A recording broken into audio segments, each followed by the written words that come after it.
आकाशवाणी दिल्ली प्रस्तुत करता है विशेष फोन इन कार्यक्रम रेडियो डॉक्टर। नमस्कार। रेडियो डॉक्टर के आज के अंक के साथ आपकी दोस्त शालिनी मित्तल स्वीकार करिए मेरा नमस्कार।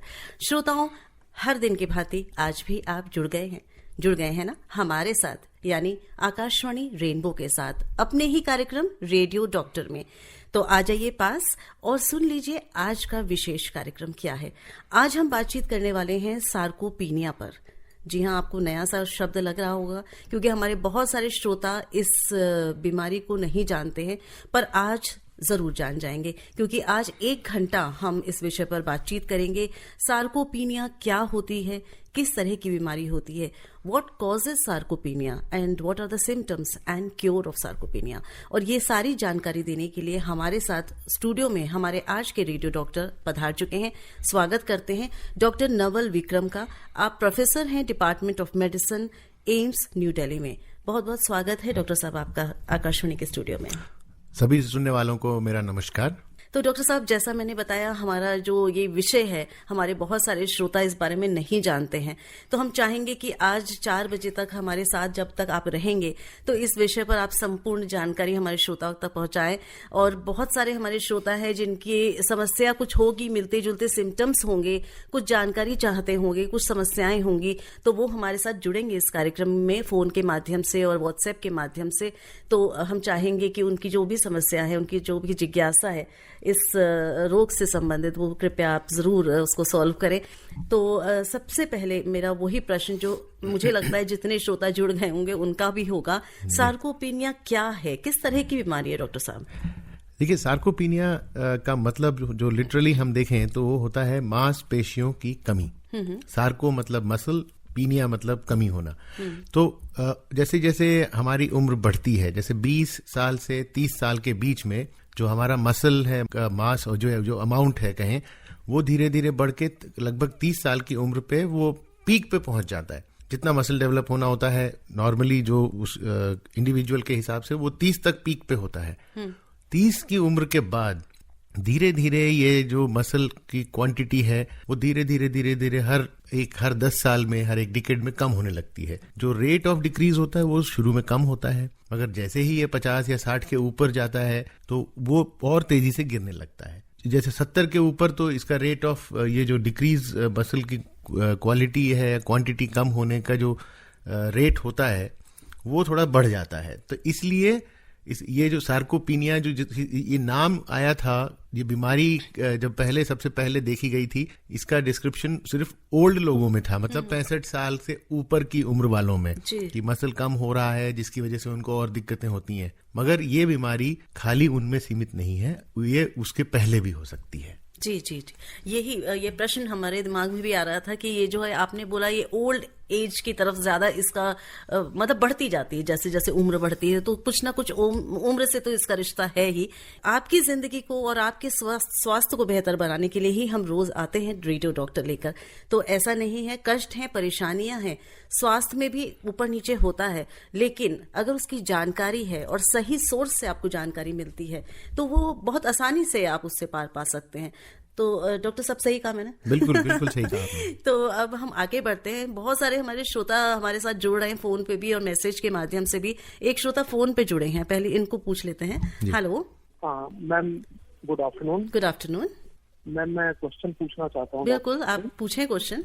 सर, जो सार्कोपीनिया है नॉर्मली ये डायग्नोज नहीं हो पाता है, मतलब हर एक मसल पेन हम नहीं कह सकते कि वो सार्कोपीनिया है। क्या इसके रिलेटेड कोई पर्टिकुलर टेस्ट है जिससे ये पता लग जाए कि मसल लॉस हो रहा है, और उसको क्वांटिफाई कैसे कर सकते हैं, या कैसे टेस्ट से हम पता करवा सकते हैं इसको? जी बिल्कुल। जो आम मसल पेन और ये जो मसल पेन होता है या बॉडी पेन अगर कह रहे हैं तो वो उसका मतलब सार्कोपीनिया नहीं होता है। सार्कोपीनिया के लिए सबसे सिंपल टेस्ट होता है हैंड ग्रिप, या अगर उसके लिए एक हैंड ग्रिप डायनामोमीटर चाहिए, अगर चलिए वो भी नहीं है आपके पास, तो उससे भी सिंपल टेस्ट होता है एक कुर्सी के ऊपर बैठ के आप खड़े हों और चलें, और ये कितनी देर में कितनी जल्दी आप कर सकते हैं। बैठ के खड़े होना और फिर चलना, बैठ के खड़े होना और फिर चलना, इसको chair stand and walk test कहते हैं। तो ये अगर मसल्स आपके कमजोर हैं तो आप खड़े होने में और खड़े होके चलने में समय ज्यादा लगेगा, ज्यादा सेकंड लगेंगे। अगर आपके मसल ठीक है तो वो आप जल्दी कर सकते हैं। दूसरा इसका एक तरीका होता है, जैसा मैंने कहा, हैंड ग्रिप। जैसे हैंड ग्रिप आप देखते हैं जो हैंड ये एक्सरसाइज के लिए होता है, उस तरह का एक डायनामोमीटर होता है जो आप दबाते हैं तो वो दिखाता है कि आपकी ग्रिप कितनी मजबूत है, कितनी पावर है आपके हैंड ग्रिप में। वो सिंपलेस्ट टेस्ट है। उसके अलावा एग्जैक्टली अगर हम देखना चाहें कि मसल की क्वांटिटी कितनी है तो उसके लिए होल बॉडी डेक्सा स्कैन होता है, ड्यूअल एनर्जी एक्सरे एब्जॉर्प्शोमेट्री स्कैन। तो डेक्सा स्कैन होता है होल बॉडी का, उसमें एग्जैक्टली पता लग सकता है कि आपकी बॉडी में टोटल अगर आप 60 किलो के हैं तो कितने किलो बोन है, कितने किलो मसल है, कितने किलो फैट है। तो उसके हिसाब से भी अंदाजा लगाया जा सकता है। डेक्सा स्कैन की जो आप बात कर रहे हैं, तो ये ऑस्टियोपोरोसिस के लिए भी इसको किया जाता है क्या? जी, ऑस्टियोपोरोसिस और सार्कोपीनिया के लिए डेक्सा स्कैन दोनों में इस्तेमाल होता है, मगर दोनों में फर्क ये है कि ऑस्टियोपोरोसिस के लिए फोकस किया जाता है खाली बोन पे, जैसे फीमर पे जो कूल्हे की हड्डी होती है उस पे, रीढ़ की हड्डी के लोअर हिस्से में लंबार स्पाइन जिसे कहते हैं, और हाथ की जो आगे की 2 बोन्स होती हैं फोर आर्म की। तो ये 3 जगहों पे बोन पे फोकस होता है ऑस्टियोपोरोसिस के लिए जी। मगर सार्कोपीनिया के लिए जो डेक्सा स्कैन होता है वो सर से लेके पैर तक पूरी बॉडी का किया जाता है, और पूरी बॉडी का करके फिर उसमें पता किया जाता है कि पूरी बॉडी में लीन मास कितना है, बोन मास कितना है और फैट कितना है। यानी जब ये डेक्सा स्कैन होता है उसी टाइम ये पता चल, मतलब ये सोच के ही कराया जाता है कि ये सार्कोपीनिया के लिए किया जा रहा है कि ऑस्टियोपोरोसिस के लिए। जी बिल्कुल बिल्कुल। अगर आप दोनों के लिए, अगर कोई भी डॉक्टर एडवाइस करता है दोनों के लिए, तो दोनों के लिए एग्जैक्टली लिखना पड़ेगा कि ये होल बॉडी हो रहा है या ऑस्टियोपोरोसिस के लिए फोकस्ड एरिया में होगा। जी बिल्कुल। तो डॉक्टर साहब ये बताइए कि जैसे सार्कोपीनिया के लिए कोई करने जाए, या डॉक्टर किस तरह से, कौन से सिम्टम्स को देख कर ये जज करते हैं, क्योंकि सिम्टम्स बहुत जरूरी हैं किसी पेशेंट को डॉक्टर तक पहुंचने के लिए? जी, सिम्टम्स इसमें ये होते हैं, एक तो मसल्स की वीकनेस, आपको रोजमर्रा के आपके काम करने में दिक्कत हो रही है। जैसा मैंने कहा कि आप कुर्सी पे अगर बैठे हैं, कुर्सी से बैठ के उठने में आपको कुर्सी के हाथों का सहारा लेना पड़ रहा है, और फिर आप उठ के चल रहे हैं, और उठ के चलने में आपको समय लगता है, और आप जो स्पीड है आपकी चलने की वो स्पीड कम हो गई है। और आपके अगर विजिबली लग रहा है आपको कि आपकी मांसपेशियां या हाथ और पैर पतले होते जा रहे हैं, तो उस सिचुएशन में हो सकता है कि आपको सार्कोपीनिया डेवलप हो चुकी हो। तो उस सिचुएशन में आपको अपने डॉक्टर से मिलना चाहिए, और इसके लिए उनसे अप्रोप्रिएट वो जांच, अगर वो जो कहें वो आपको करानी चाहिए। जी डॉक्टर साहब, जैसे मैंने शुरू में भी कहा कि इसके कोई रिस्क या प्रिवलेंस के कोई खास मापदंड है कि महिलाओं को या पुरुषों को, या किसी को ज्यादा कम होती हैं या बराबरी से होती है, या वो भी थोड़ा बताएं कि बच्चों को होती है या यूथ को होती है कि सिर्फ ओल्ड एज में ही होती है? हाँ, ये जो जनरली डिस्क्राइब जो सार्कोपीनिया है वो सिर्फ वो ओल्ड एज में डिस्क्राइब्ड है, 65 साल की उम्र के बाद उसमें ज्यादा होता है डेफिनेटली। मगर अगर देखा जाए तो यंग लोगों में भी हो सकती है। जैसा मैंने कहा 30 साल के बाद मसल की क्वांटिटी धीरे धीरे कम होती है। मगर अगर किसी को कोई और क्रॉनिक बीमारी हो, क्रॉनिक बीमारी से मेरा मतलब है क्रॉनिक लिवर डिसीज, जिसका लिवर खराब हो गया हो, या क्रॉनिक किडनी डिजीज हो, या क्रॉनिक हार्ट फेलियर हो, जो ये मेजर ऑर्गन्स होते हैं, अगर, या किसी को कैंसर हो, जिस कैंसर के होता है, और इन सब की वजह से भी मसल्स के क्वांटिटी और क्वालिटी जो होती है वो उसमें फर्क पड़ता है। तो अगर कोई क्रॉनिक बीमारी है तो सार्कोपीनिया यंग लोगों में भी डेवलप हो सकती है। अगर कोई क्रॉनिक बीमारी नहीं है तो अगर कोई सीडेंट्री है, कोई एक्सरसाइज नहीं करता है, बिल्कुल भी चलता फिरता नहीं है, खाली आप बैठे रहते हैं या लेटे रहते हैं, तो मसल जब यूज ही नहीं होगा, कोई भी चीज आप बॉडी की होती है अगर वो यूज ना हो तो वो धीरे धीरे उसका साइज कम होने लगता है। वो जिसे हम डिसयूज एट्रोफी कहते हैं। अच्छा। यूज नहीं होता है तो वो कमजोर होने लगता है। तो अगर यूज ही नहीं होगा तो वो धीरे धीरे कमजोर होगा, उसकी मात्रा भी कम होती जाएगी, तब सार्कोपीनिया का शिकार हो सकते हैं। तो फिजिकल इनएक्टिविटी या सीडेंट्री लाइफ वो भी कारण बन सकता है। और इसके साथ ही फूड हैबिट्स भी एक है। अगर आपका सिर्फ आपका फैट, कार्बोहाइड्रेट, ये सारा इंटेक जो जंक फूड कहते हैं जिसे हम, या फास्ट फूड या क्विक फूड कहते हैं, वो अगर आप लेते रहेंगे तो उसमें प्रोटीन नहीं होता है। किसी की अगर शरीर में प्रोटीन की कमी है तो सबसे पहली निशानी होगी कि उसका मसल कमजोर होना शुरू हो जाएंगे और उसका मसल की मात्रा या मास कम होना शुरू हो जाएगा। Lack of proper protein intake in diet, ये भी एक रिस्क फैक्टर होता है। और ये जो प्रोटीन की मात्रा कम होती है इन सब बीमारियों में, जैसा मैंने कहा, होती है क्रॉनिक डिसीजेज में, तो ये भी एक रिस्क फैक्टर होता है। यानी diet and nutrition also is playing a major role. Definitely diet plays an important role and exercise also plays an important role, कि आपका वो बचाव भी करती है और अगर हो भी जाता है तो उससे आगे भी इम्प्रूवमेंट के लिए भी यही दोनों चीजें काम आती हैं। जी जी, तो आप लोग सुन रहे हैं इस कार्यक्रम को तो जरूर ध्यान दीजिए। डॉक्टर साहब बहुत काम की और बहुत इंपॉर्टेंट बातें शेयर कर रहे हैं। डॉक्टर साहब, मैं ये भी बताना चाहूंगी डॉक्टर साहब के बारे में कि आपने खास तौर पर सार्कोपीनिया पर काफी रिसर्च की है और सार्कोपीनिया और डायबिटीज का जो अंतर संबंध है उस पर तो आपका काम बहुत खास है। तो जरूर चाहूंगी कि हमारे श्रोताओं का आपके इस जो रिसर्च का और इस का एक्सपीरियंस का लाभ हमें आज मिलेगा। तो ये बताइए कि आपका जो ये रिसर्च था वो किस तरह का था, वो खुद बताएं आप उसके बारे में। जी, हम लोगों ने जब ये रिसर्च हमने शुरू की, हमने देखना चाहा कि ये 65 साल से कम उम्र के लोगों में, जैसे 30 से 65 साल की उम्र के लोगों में सार्कोपीनिया क्या है, क्या सिचुएशन है, मसल्स की क्वांटिटी कैसी है, उनकी क्वालिटी कैसी है। तो वो हमने देखा। ओल्ड लोगों में तो डिस्क्राइब्ड है, डेफिनेटली डिस्क्राइब्ड है, वो उसमें कोई शक नहीं है, मगर यंगर पीपल 30 to 60 ईयर्स और 65 उन लोगों में हमने देखा, तो उसमें भी हमने पाया कि 10 से 12% लोगों में जिनको और कोई बीमारी नहीं है, उनको उनके हैंड ग्रिप कमजोर है, उनके मसल की जो क्वांटिटी है वो जो स्टैंडर्ड्स हैं उससे थोड़ी कम है, और जो एक्सरसाइज या जो उनकी फिजिकल परफॉर्मेंस है उसके लिए भी एक सेट ऑफ टेस्ट होते हैं, उसको हम शॉर्ट फिजिकल परफॉर्मेंस बैटरी कहते हैं। तो उसमें भी उनको दिक्कत आ रही है। और ये है 40, 45 या 50 साल के उम्र के लोग जिनको और कोई बीमारी नहीं है। तो उसमें भी हमने पाया कि इस तरह से है। और जब हमने डायबिटीज के लोगों में देखा कि जिन लोगों को डायबिटीज हो चुकी है उनमें क्या हाल है, तो हमने उसमें देखा कि 18 से 20% लोगों को सार्कोपीनिया है, उनके मसल्स कमजोर हैं। अब सार्कोपीनिया हमने क्यों देखा, इससे हमें क्या मिलेगा। सार्कोपीनिया अब जो रिसर्च उभर के आ रही है पिछले एक लगभग डिकेड में, कि फैट तो बुरा है ही, ज्यादा फैट होना शरीर में बुरा है, सब जानते हैं, बहुत अच्छी तरह से जानते हैं। जी, जी। मगर ये कि हमारे मसल अगर कम है वो भी इक्वली बुरा है, या हो सकता है वो कहीं ज्यादा बुरा हो। क्यों? क्योंकि मसल जो है हमारा वो सबसे अहम अंग है या ऑर्गन है बॉडी का जो ग्लूकोज को कंज्यूम करता है। जितना भी आप ग्लूकोज या कार्बोहाइड्रेट दिन में लेते हैं उसका सबसे बड़ा हिस्सा आपके मसल इस्तेमाल करते हैं एक्टिविटी के लिए और अपने रीजनरेशन के लिए। प्रोटीन जितना आप खाते हैं उसका सबसे बड़ा हिस्सा मसल यूज करते हैं अपने आप को रिपेयर करने के लिए, अपने आप को बिल्ड करने के लिए। तो जो प्रोटीन और कार्बोहाइड्रेट का जो होता है ये सबसे बड़ा कंज्यूमर है मसल। अगर आपका मसल कमजोर हो गया, मसल कम हो गया, तो वो यूज नहीं कर पाएगा कार्बोहाइड्रेट को।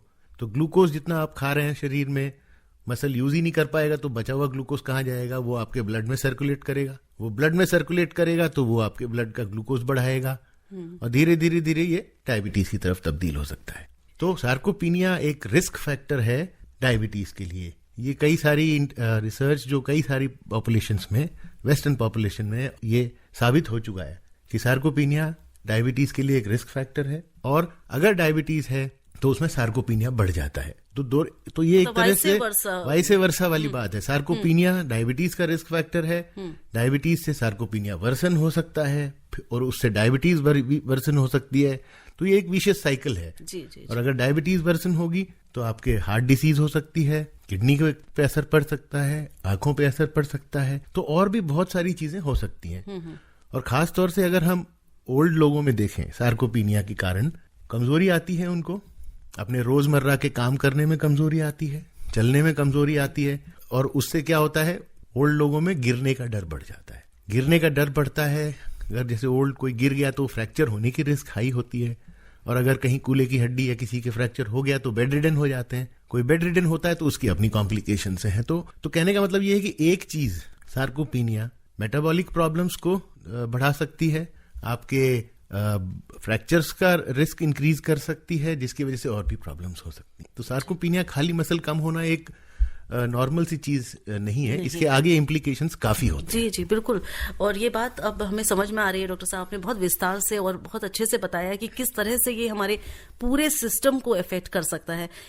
तो ये जो सार्कोपीनिया जब हो जाता है, या जैसे एक जनरल एक हम जब सुनते हैं कि एज बढ़ रही है, 60 ऊपर हो गए, 70 ऊपर, तो एक नॉर्मल आदमी ये सोचता है कि वीकनेस होगी ही, मतलब एक हम लोग इस माइंडसेट के साथ ही होते हैं कि ये तो होना ही है, ग्रिप तो कमजोर होनी ही है, अरे थोड़ा बहुत तो ये होगा ही। उस चीज को हम नेग्लेक्ट भी बहुत करते हैं, ये सोच के कि ये तो एज रिलेटेड है, ये कोई ऐसा तो है नहीं कि आप जवान ही बने रहेंगे। तो कितना ये प्रॉब्लम क्रिएट कर सकता है कि इसको नेग्लेक्ट करना, और कब डॉक्टर के पास पहुंचना ही चाहिए। ये एक लाइन है, फाइन लाइन है कि ये एक्चुअली एजिंग है या ये सार्कोपीनिया की निशानी है। देखिए, एजिंग जो एक हेल्दी एजिंग कॉन्सेप्ट, इसके बारे में अक्सर आपने सुना होगा कि हेल्दी एजिंग क्या है। हेल्दी एजिंग वो है कि आप जो एक्टिव थे पहले उतने ही एक्टिव आप तब रहें एजिंग के साथ भी।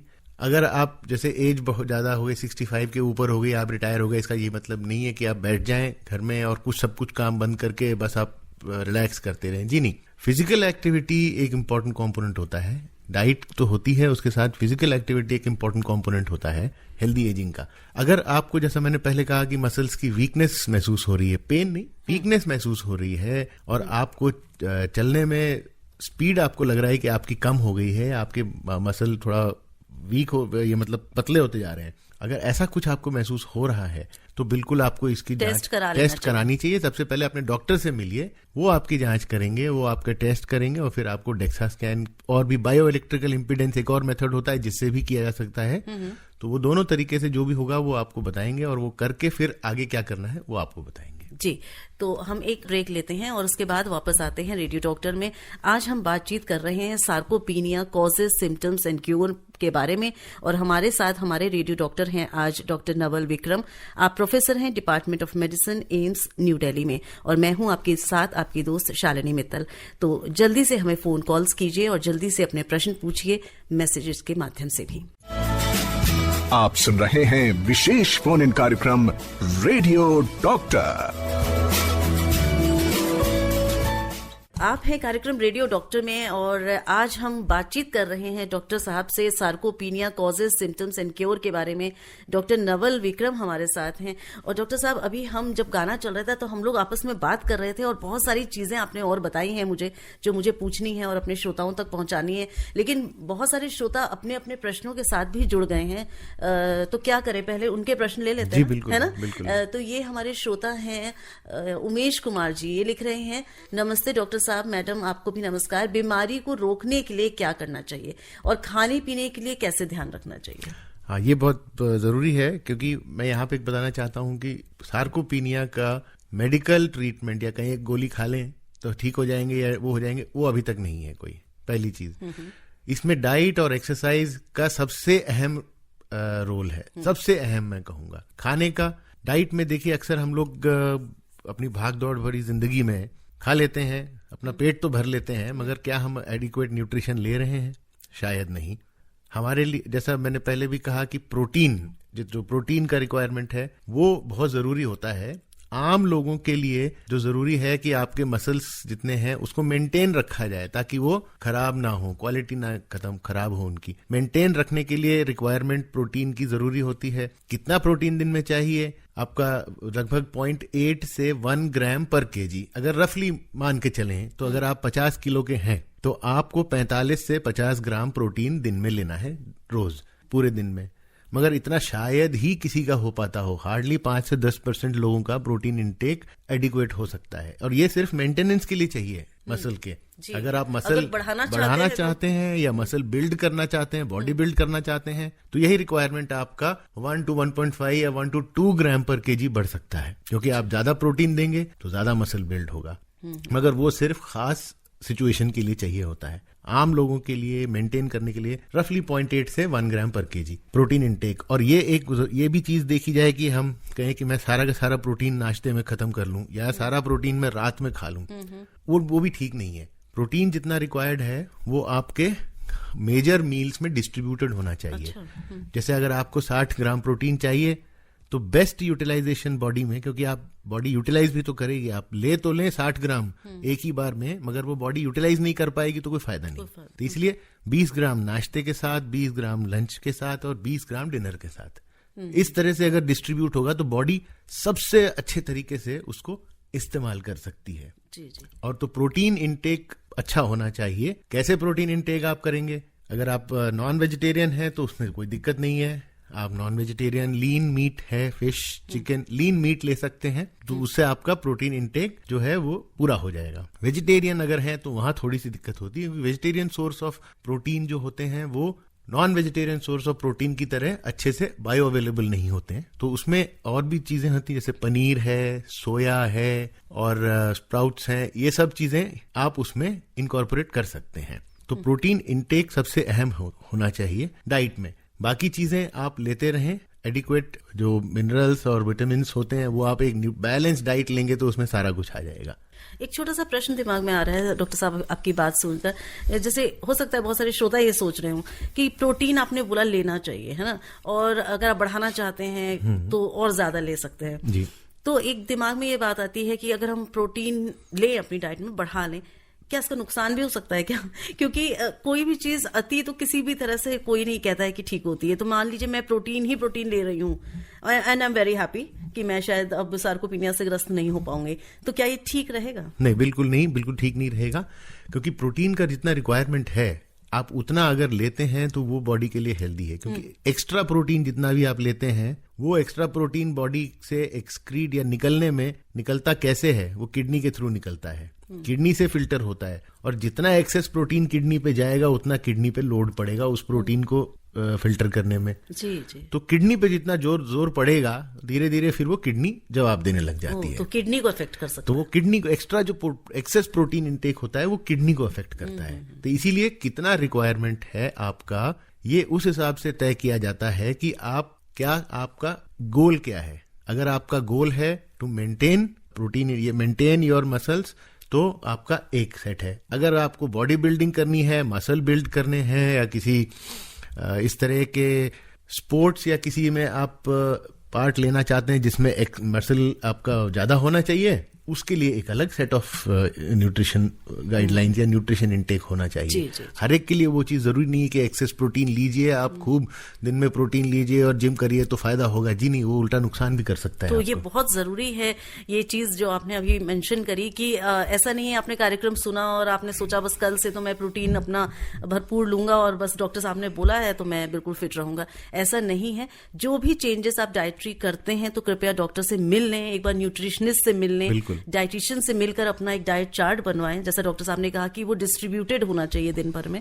तो ये सारी चीजें आप करें। थोड़ा सा मेहनत करनी पड़ेगी आपको, जैसे प्रोग्राम सुनने में मेहनत करनी पड़ रही है क्या आप लोगों को? नहीं करनी पड़ रही है ना, क्योंकि प्यारे प्यारे गीत भी हम बजाते हैं तो आपको तो अच्छा ही लगता है, लेकिन इसके लिए थोड़ा सा मेहनत करेंगे क्योंकि आप डाइटिशियन से मिलेंगे, न्यूट्रिशनिस्ट से मिलेंगे, थोड़ा डॉक्टर साहब ने जो बताया है उसको ध्यान में रख के उस चीज को फॉलो करेंगे। एक हमारे श्रोता हमारे साथ फोन लाइन पर हैं। हेलो। हेलो जी, आप हैं रेडियो डॉक्टर में, प्रश्न करें। हाँ, शालिनी मैम को नमस्कार। नमस्कार। डॉक्टर साहब को भी नमस्कार। नमस्कार। तो दो मेरे मिथ हैं और दो ही मेरे क्वेश्चन हैं। तो पहले मैं क्वेश्चन पे आता हूँ। पहला क्वेश्चन डॉक्टर साहब की, मैंने सुना है कि जो पतले लोग होते हैं जिनका शरीर जो है हड्डियों का ढांचा होता है, कंकाल होता है, उनको ये बीमारी जो है वो सुना है कि ज्यादा होती है। जो मोटे तगड़े हट्टे कट्टे लोग होते हैं जो है कम होती है। और दूसरी बात मैं जानना चाहता हूँ कि जैसे कई लोग कहते हैं कि मेरी खाल पलट गई, मैं बैठा था या लेटा था, हाथ की पैर की खाल पलट गई, क्या उसको वो भी इस बीमारी से ग्रसित हो? और दो मेरे मिथ है कि मैंने सुना है कि जो लोग मांसाहारी हैं अगर वो मांस खाते हैं ज्यादा से ज्यादा तो उन्हें ये प्रॉब्लम जो है वो नहीं होगी, लेकिन जो नहीं है अगर वो खट्टी चटपटी चीजें खाएं, विटामिन सी और ये दालें ज्यादा खाएं जिनमें प्रोटीन ज्यादा होता है, तो उसको ये प्रॉब्लम जो है वो नहीं होगी। अगर वो है भी तो उसकी रिकवरी हो जाएगी। तो क्लियर करें आप। मेरे ख्याल में आपका ये सेकंड पार्ट तो डॉक्टर साहब अभी आंसर कर चुके हैं। फिर भी जी बहुत बहुत धन्यवाद कॉल करके हमें प्रश्न करने के लिए। देखिए, आपका जो पहला प्रश्न है मैं उस पर आता हूँ कि कोई कहता है अगर हड्डियों का ढांचा है, किसी का शरीर देखने में लगता है तो मैं कहूंगा कि वो डेफिनेटली सार्कोपीनिया है उसको।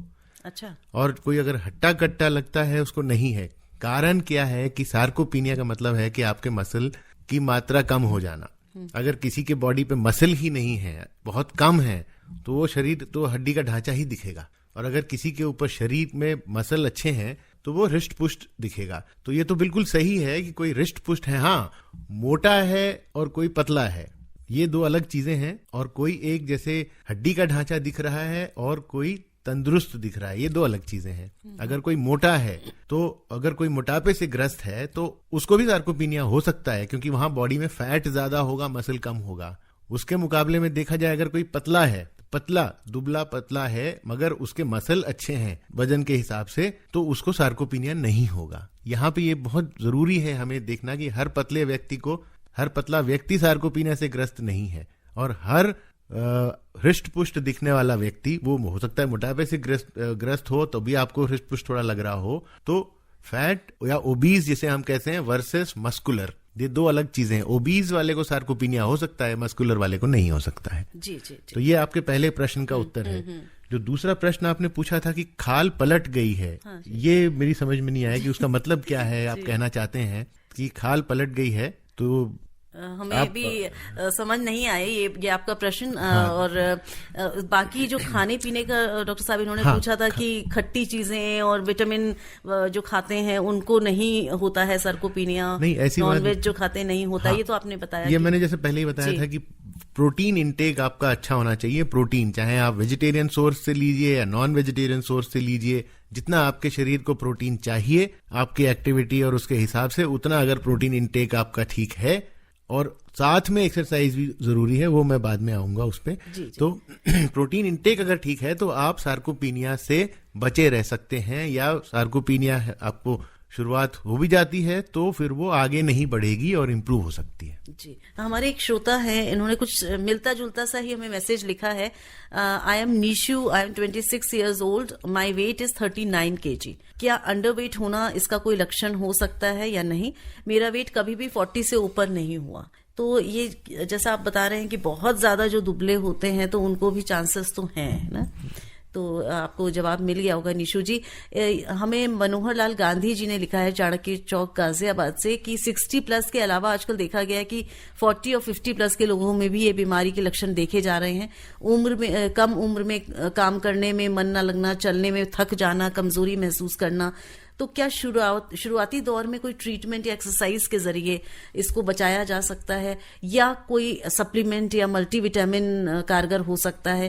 कृपया बताएं। और डॉक्टर साहब आपको नमस्कार भी लिखकर भेज रहे हैं। नमस्कार जी।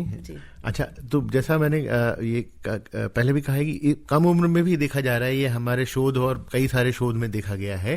तो उसका मूल कारण होता है कि आपके खानपान ठीक नहीं है और आप सीडेंटरी लाइफस्टाइल जी रहे हैं, फिजिकल एक्टिविटी आपकी नहीं है। तो ये एक मेन कारण होता है। और हो सकता है कि और भी कोई, अगर यंग एज में ये हो रहा है तो आप डॉक्टर से मिल के चेकअप करना चाहिए कि कहीं कोई और बीमारी तो नहीं हो रही है जिसकी वजह से ये प्रॉब्लम हो रही है।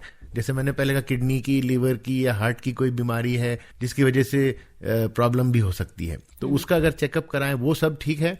तो उसमें खाने का तो मैंने जैसे पहले बताया, प्रोटीन इंटेक सबसे जरूरी। अब आते हैं एक्सरसाइज पे। एक्सरसाइज जब देखिए, एरोबिक एक्सरसाइज जैसे ब्रिस्क वॉकिंग हो गई, जॉगिंग हो गई, साइकिलिंग हो गई या स्विमिंग हो गई, ये हम सब लोग करते हैं और ये इसके बहुत फायदे होते हैं, कोई शक नहीं, बिल्कुल करनी चाहिए। मगर हम मसल्स की एक्सरसाइज करना अक्सर भूल जाते हैं। कोई भी एक्सरसाइज रेजिमेंट होता है उसमें मसल की एक्सरसाइज वो अक्सर नेग्लेक्ट हो जाती है, जिसे हम कहते हैं रेजिस्टेंस एक्सरसाइज। रेजिस्टेंस मतलब आप अपने मसल्स पे रेजिस्टेंस डालिए या मसल्स को रेजिस्टेंस के अगेंस्ट काम करने दीजिए या काम करने को मजबूर करें। तो रेजिस्टेंस एक्सरसाइज जो एक होती हैं वो मसल्स को एक्टिवेट करती हैं। जब आपका मसल जैसे रिलैक्स पड़ा हुआ है, आपने रेजिस्टेंस वो एक्सरसाइज करी तो मसल आपका एक्टिवेट हो गया। अब जब मसल एक्टिवेट हो गया तो मसल को न्यूट्रिशन चाहिए, तो मसल कार्बोहाइड्रेट लेगा। जो आप प्रोटीन खा रहे हैं, मसल प्रोटीन को एक्सेस लेगा अपना, और फिर अपने आप को बढ़ाएगा या अपने आप को रिपेयर करेगा या अपने आप को मेंटेन करेगा। तो वो मसल को स्टिमुलेट करने के लिए एक्सरसाइज की बहुत जरूरत है। रेजिस्टेंस एक्सरसाइज क्या होती है? सिंपल अगर आम उसमें कहें तो जो वेट ट्रेनिंग होती है, आपने लाइट वेट हल्के से डंबल से आपने एक्सरसाइज शुरू की, हाथों की या पैरों की किसी मशीन के थ्रू या उस तरह से करके शुरू की, तो ये जो वेट ट्रेनिंग होती है इसको रेजिस्टेंस एक्सरसाइज कहते हैं। ये आप डंबल से या वेट से भी कर सकते हैं। आजकल बैंड अवेलेबल होते हैं, इलास्टिक बैंड, रबर के बैंड होते हैं लंबे से, तो वो बैंड इस्तेमाल कर सकते हैं। और एक लूप आते हैं या लूप को इस्तेमाल कर सकते हैं। पहले किसी जमाने में एक बुल वर्कर नाम की मशीन आती थी जिसको लोग दबा के वो किया करते थे, वो भी एक तरह की रेजिस्टेंस एक्सरसाइज ही है। तो आजकल तो वो ज्यादा पॉपुलर नहीं है। तो वेट, ये बैंड है, लूप है, फ्री वेट्स हैं डंबल जैसे। अगर आप कुछ भी नहीं है तो आप अपने शरीर को वेट मान के मसल्स को एक्टिवेट कर सकते हैं। और डॉक्टर साहब, जैसा आपने बताया, बिल्कुल जैसा ये मशीन नहीं है, कोई करना चाहता है तो मैंने ऐसा भी सुना है कि आप बॉटल्स में पानी भर लीजिए और उससे करिए, ये सबके घर में उपलब्ध होता है, तो क्या कर सकते हैं? बिल्कुल बिल्कुल। बॉटल 1 लीटर की बॉटल है, 1 किलो के बराबर वेट हो गया उसका। हाँ, आप उससे कीजिए। या जैसे 1 या 2 किलो के आपके पैकेट होते हैं, दाल के पैकेट हो गए, किसी चीज के पैकेट हो गए, कर सकते हैं आप उनको कर सकते हैं। और अगर उसके बिना भी आप करना चाहें तो मसल्स को एक्टिवेट करने के लिए आप अपनी बॉडी को ही एक वेट बना सकते हैं कि आप अपने बॉडी को वेट बनाया, मसल्स, बॉडी के अगेंस्ट आप मसल्स को काम करिए। जैसे पुशअप्स हो गए, जो आप पुशअप्स मारते हैं, उसमें आपकी बॉडी का ही वेट होता है, उसको आप ऊपर उठाते हैं अपनी बॉडी को। प्लैंक एक्सरसाइज होती है, उसमें भी आपकी बॉडी का वेट इस्तेमाल होता है ग्रेविटी के अगेंस्ट और वॉल के अगेंस्ट आप काम कर सकते हैं, तो उसको हम कहते हैं कैलिस्थेनिक्स।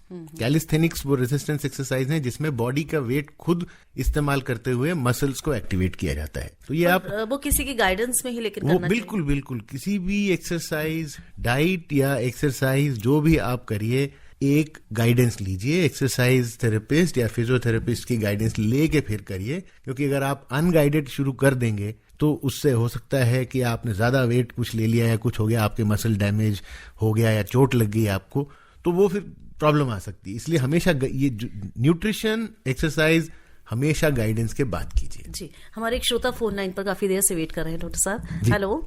हेलो जी जी। रेनबो की शान और रेडियो डॉक्टर की जिसके हाथ में है कमान, शालिनी मित्तल जी को रघुविंदर सिंह चट्ठा का सलाम। नमस्ते, सलाम आपको भी। आप कार्यक्रम सुनते हैं ना रोज। और डॉक्टर साहब को मेरा सादर प्रणाम। प्रणाम जी। डॉक्टर साहब, मेरे 2 या 3 छोटे छोटे सवाल हैं। वो ये कि सार्कोपिनिया की बीमारी जेनेटिक भी हो सकती है। नंबर 2, कोविड के दौरान जिनकी इम्यूनिटी कम हुई, क्या उनपे इसका अटैक होना कोई एक चांस हो सकता है? नंबर 3, इसका रिकवरी टाइम कितना होता है और रिकवरी के बाद क्या ये दोबारा भी हो सकती है? कृपया बताने का कष्ट कीजिए। धन्यवाद। जय हिंद। ये तो 4-5 क्वेश्चन हो गए चड्ढा जी। चलिए कोई बात नहीं, हम कोशिश करते हैं कि सारे ले लें क्योंकि बहुत सारे श्रोताओं के भी प्रश्न हैं। जी सर। जी, जेनेटिक देखिए, मसल मास आपका कितना होगा वो जेनेटिक्स डिटरमिन करती हैं कि आपका नॉर्मली मसल मास कितना होगा। और कोई जेनेटिक प्रॉब्लम होने की वजह से आपको आगे जाके सार्कोपिनिया हो, ऐसा अभी कुछ ज्यादा इन्फॉर्मेशन नहीं है। मगर आपका मसल बिल्डअप कैसा होगा वो आपकी जीन्स डिसाइड करती हैं, ये तो बात है। दूसरा सवाल था कि कोविड के समय लोगों की इम्यूनिटी कम हुई थी, उसकी वजह से क्या ये सार्कोपिनिया है? मैं डिनाई करना चाहूंगा क्योंकि ये इम्यूनिटी से रिलेटेड चीज नहीं है। हाँ, कोविड के वक्त सबकी फिजिकल एक्टिविटी कम हो गई थी, सारे लोग घर बैठ गए थे या सारे लोग बाहर, एक्टिविटी सबकी कम हो गई थी, तो वो कारण हो सकता है कि उस कारण की वजह से कई लोगों में सार्कोपिनिया डेवलप हो गया हो या सार्कोपिनिया होगा तो वो वर्सन हो गया हो, वो एक कारण हो सकता है। और जो तीसरा क्या था इनका सवाल? ये रिकवरी का भी पूछ रहे थे और दोबारा हो सकता है कि नहीं? सार्कोपिनिया अगर है तो उसमें रिकवरी का समय, रिकवरी कितने टाइम पे होती है डिपेंड करता है कि एक आपकी एज कितनी है जब आपका डायग्नोसिस हुआ है। जितनी ज्यादा एज होती है उतना ज्यादा समय लग सकता है। और आप जो डाइट और एक्सरसाइज की जो प्रक्रिया है वो आप किस तरह से फॉलो कर रहे हैं, अगर आप बड़ी अच्छी तरह से फॉलो कर रहे हैं तो बड़ी जल्दी रिकवरी हो सकती है। और ये एक कोई ऐसी चीज नहीं है कि आपने ले ली ठीक, ये जैसे कोई दवाई ले ली, इन्फेक्शन ठीक हो गया फिर आपने बंद कर दी, नहीं। ये आपने जो शुरू किया है, आप रिकवर हो गए हैं तो वो मेंटेन करना पड़ेगा आपको, क्योंकि अगर आप सब छोड़ देंगे तो वापस मसल की क्वालिटी क्वांटिटी कम हो जाएगी। तो एक बार इंप्रूवमेंट होने के बाद उसको आपको लाइफ लॉन्ग अपनी life style, daily life style जो होती है, वे ऑफ लाइफ बनाना पड़ेगा उसको मेंटेन रखने के लिए। जी जी जी। तो हम छोटा सा ब्रेक लेंगे और फौरन आएंगे। आप मिस मत करिए, सुनते रहिए रेडियो डॉक्टर। आप सुन रहे हैं विशेष फोन इन कार्यक्रम रेडियो डॉक्टर। आप है कार्यक्रम रेडियो डॉक्टर में और आज हमारे radio doctor Naval Vikram, professor department of medicine, AIIMS new Delhi. और आज का हमारा topic sarcopenia, causes, symptoms and cure. काफी सारी बातें हमारी हो चुकी हैं, कार्यक्रम समाप्ति की ओर है। बहुत सारे प्रश्न, बहुत सारे मैसेज हमारे पास आ चुके हैं। डॉक्टर साहब मैं जल्दी लूंगी, आप देखें कैसे कवर करेंगे। बिल्कुल। ओम प्रकाश खंडेलवाल जी लिख रहे हैं उज्जैन से, 62 वर्ष के हैं ये, और उन्होंने लिखा है कि मुझे मस्कुलर डिस्ट्रॉफी मायोपैथी है, क्या इलाज है इसका? और मैं इसलिए पूछ रहा हूँ कि ये भी मसल से रिलेटेड है। देखिए, मस्कुलर डिस्ट्रोफी, मायोपैथी, ये अलग ग्रुप ऑफ डिसीजेज होते हैं जिनका जेनेटिक कॉज होता है या कोई और भी कॉज हो सकता है। वो और सार्कोपीनिया टोटली डिफरेंट है जी, तो ये अलग है। वो अलग। यशपाल लिख रहे हैं द्वारका दिल्ली से, very nice topic doctor and Shalini ma'am. My question is it okay to test muscle mass by a machine called BCA which gives muscle mass in percentage? ये कोई मशीन होती है डॉक्टर साहब? जी, बॉडी कॉम्पोजिशन एनालाइजर होता है, जैसा मैंने पहले कहा। बायो इम्पीडेंस मेथड यूज होता है, तो वो उससे भी किया जा सकता है, बशर्ते कि वो एक स्टैंडर्डाइज्ड मशीन हो। अच्छा, और इन्होंने ये भी पूछा है डॉक्टर साहब कि वैल्यू क्या होनी चाहिए, good percentage after the age of 50, क्या वैल्यू सही है? देखिए, 50 की एज के बाद जो आपका जो हम इसमें कहते हैं अपेंडिकुलर लीन मास इंडेक्स, उसकी वैल्यू जो होती है पुरुषों में 7 से ऊपर होनी चाहिए और महिलाओं में 5.7 से ऊपर होनी चाहिए। तो ये जो है उसमें आपका टेस्ट होगा, वो टेस्ट के बाद आपके चिकित्सक हैं या फिजिशियन है, वो इसको इंटरप्रेट करके आपको बता सकते हैं।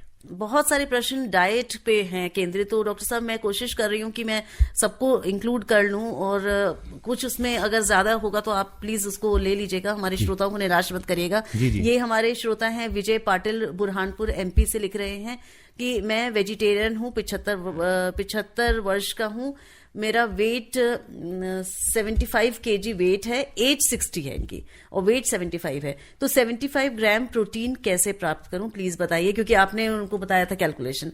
इसी तरह से KD त्रिपाठी रांची में रहते हैं और 74 ईयर्स के, लिख रहे हैं मैं वेजिटेरियन हूं, 20 ग्राम प्रोटीन 3 बार भोजन में होने के लिए क्या खाना चाहिए? डॉक्टर ये भी कहते हैं कि छेना खाने से कोलेस्ट्रॉल बढ़ जाएगा, मैं क्या करूं? ये हमारे श्रोता हैं यासीन, विलेज अखोरा, सिधौली, सीतापुर से, लिख रहे हैं मैं 22 वर्ष का हूं, बहुत ज्यादा पतला हूं, I am very thin, I am not able to maintain my health, what should I eat? और शिमला, झुंझुनू, राजस्थान से दिनेश शर्मा लिख रहे हैं सर, प्रोटीन के लिए प्रोटीन पाउडर, भीगे हुए चने, अंकुरित चने, कौन सा विकल्प सबसे अच्छा है? मेरे पापा 48 इयर्स के हैं, उनका पेट बहुत ज्यादा निकला हुआ है, वजन 76 किलो है, पेशाब के रास्ते प्रोटीन भी आता है, उपाय बताइए, लिख रहे हैं प्रकाश कुमार, सीतामढ़ी, बिहार से। ये सारे ही प्रश्न खाने से रिलेटेड थे, तो मैंने कहा कि एक बार में मैं ले लेती हूँ, सभी श्रोता सुन रहे होंगे। जी, जैसे जी, प्रोटीन खाने में प्रोटीन होना चाहिए, और प्रोटीन जैसे वेजिटेरियन सोर्स के लिए मैंने कहा कि वेजिटेरियन सोर्स के लिए होता है पनीर, अंकुरित चने, दालें, सोया, ये सब चीजें जो होती हैं रिच सोर्स ऑफ प्रोटीन होते हैं, वेजिटेरियन सोर्स। तो इनमें से किसी का भी आप सेवन कर सकते हैं। और नॉन वेजिटेरियन तो सोर्सेज में है, लीन मीट बेहतर है रेड मीट के बजाय, लीन मीट, चिकन, फिश, इसको ले सकते हैं। हाँ, अगर फिर भी आपके प्रोटीन रिक्वायरमेंट या आपको किसी तरह से खाने की एलर्जी है या किसी चीज की प्रॉब्लम है, एक चीज में से नॉन वेज में मैं अंडा बताना भूल गया, एग तो बहुत इंपॉर्टेंट सोर्स ऑफ प्रोटीन होता है, अगर आप वो ले सकते हैं तो बेस्ट रहेगा। तो डॉक्टर साहब इतनी गर्मी में भी एग खा सकते हैं? बिल्कुल, आप एग खा सकते हैं। Egg white is the source of protein, उससे कोई फर्क नहीं पड़ता है, मगर वो प्रोटीन तो जरूरी है जी। तो उसमें अब अगर फिर भी आप किसी वजह से कोई फूड आइटम या कुछ खा नहीं पा रहे हैं, तो उसमें आप अपने न्यूट्रिशनिस्ट की एडवाइस लेकर के प्रोटीन सप्लीमेंट भी ले सकते हैं, मगर अपने आप मत लीजिए, अपनी न्यूट्रिशनिस्ट के एडवाइस लेकर के फिर आप प्रोटीन सप्लीमेंट ले सकते हैं आपके प्रोटीन की डेली रिक्वायरमेंट को पूरा करने के लिए। तो ये तो न्यूट्रिशन का वो हो गया।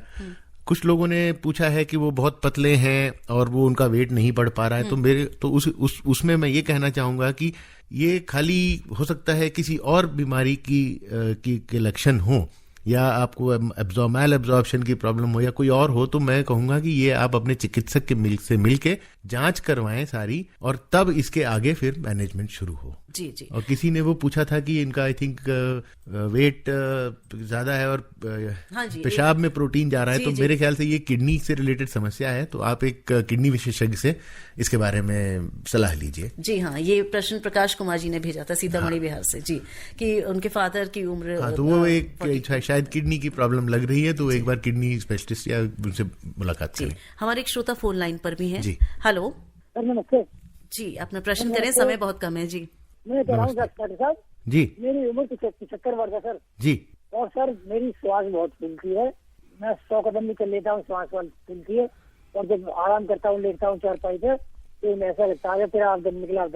तो सर ये इससे तो कोई कनेक्शन नहीं है जो आप बीमारी बता रहे हैं? नहीं, ये इससे कोई कनेक्शन नहीं है। ये हो सकता है कि आपको हार्ट की कोई प्रॉब्लम हो, जिसकी वजह से आप 100 कदम भी चलते हैं, सांस फूल रहा है, तो या फिर फेफड़े या हार्ट की कोई दिक्कत हो सकती है।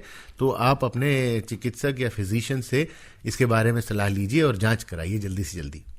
बहुत बहुत धन्यवाद सभी श्रोताओं को, इतने कम समय में भी आपने बहुत सारे प्रश्न पूछे हैं और मैसेजेस भी बहुत आए हैं। एक ये और मैसेज आया है डॉक्टर साहब उमेश कुमार जी का ख्याला से कि कैसे पता चले कि बॉडी के वेट के हिसाब से कितना, हाइट के हिसाब से कितना वेट होना चाहिए, जानना चाह रहे हैं, शायद बीएमआई के बारे में जानना। हाँ, हाइट के हिसाब से वेट होना चाहिए। ये एक सिंपल इंडेक्स होता है बीएमआई, बॉडी मास इंडेक्स जिसे हम कहते हैं। उसमें आप अपना वजन लीजिए किलोग्राम में, और उस अपनी हाइट लीजिए मीटर में। अगर आपकी हाइट है 150 सेंटीमीटर और आपका वेट है 50 किलो, तो 50 डिवाइडेड बाई 1.5 इंटू 1.5। ये सिंपल तरीका, ये आपको आजकल फोन में भी बीएमआई कैलकुलेटर मिल जाएंगे। उसमें आप अपना एज डालिए, हाइट डालिए, वेट डालिए, वो आपको मिल जाएगा। आपका बीएमआई अगर 25 से नीचे है, 18.5 से 25 के बीच में है, तो वो नॉर्मल है। 25 के ऊपर है तो आप गाइडलाइंस के हिसाब से आप मोटापे से ग्रस्त हैं। तो ये बीएमआई 25 तक हो तो बढ़िया है। तो आपने उसी के हिसाब से बताया ना प्रोटीन, तो इसीलिए शायद वो कैलकुलेट करना चाहते हैं। बीएमआई एक अलग चीज है। प्रोटीन बीएमआई के हिसाब से नहीं कैलकुलेट करते हैं। प्रोटीन कैलकुलेट किया जाता है वेट के हिसाब से, और वेट जो होता है आपका और फिजिकल एक्टिविटी के लिए, उसके हिसाब से कैलकुलेट वेट किया जाता है। तो वो एक रफ जो गाइडलाइंस है, इंडियन गाइडलाइंस, उसके हिसाब से मैंने कहा 0.8 से 1 ग्राम पर केजी।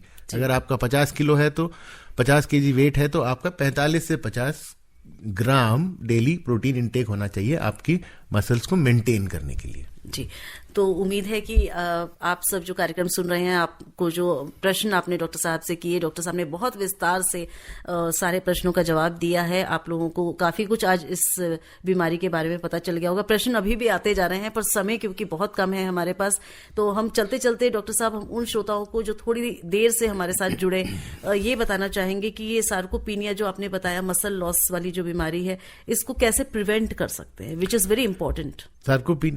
प्रिवेंशन के लिए सबसे इंपॉर्टेंट होता है न्यूट्रिशन। में बार बार दोहरा रहा हूं इस बात को कि nutrition, good protein intake and physical activity. Be active. Sedentary आप रहेंगे तो गड़बड़ होगी। Be active in any form, whatever is feasible, whatever जो आप कर सकते हैं, जो आपकी कैपेबिलिटी है करने की, वो फिजिकल एक्टिविटी बहुत जरूरी है। और फिजिकल एक्टिविटी भी अगर आप करते हैं तो उसमें एक रेजिस्टेंस एक्सरसाइज या लाइट वेट या मसल स्ट्रेंथनिंग एक्सरसाइज होती है। वो आपके एक्सरसाइज थेरेपिस्ट या फिजियोथेरेपिस्ट, आप किसी से कांटेक्ट करेंगे, वो बताएंगे। मसल स्ट्रेंथनिंग एक्सरसाइज, उसको जरूर आप करिए 20 मिनट रोज। चाहे आप 1 घंटा वॉक करते हैं तो आप 40 मिनट वॉक करिए, मगर 20 मिनट मसल स्ट्रेंथनिंग एक्सरसाइज करिए।